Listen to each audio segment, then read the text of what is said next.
Usiishi kwenye maisha ya kutegemea kuona kwanza ndipo muamini Mungu. Kama mtu wa Mungu unatakiwa usitegemee macho yako. Tegemea neno la Mungu.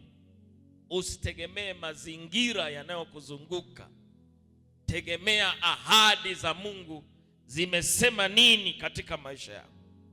Si kila kitu cha Mungu kinaonekana kwa macho, kinaonekana kwa imani.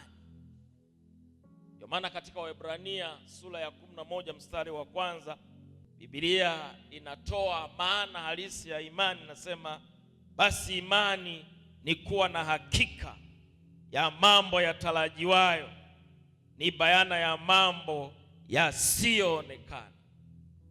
Imani ni kuwa na uhakika. Soma kwenye Amplified Bible inasema faith is a title deed. Ni hati miliki.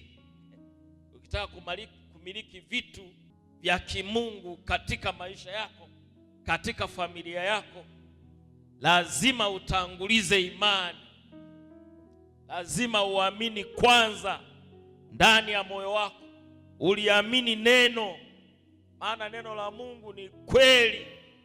Na ndio maana katika Agano la Kale Biblia inasema neno la Mungu yeye hulituma, ni kama mvua inyeshavyo kwenye bonde.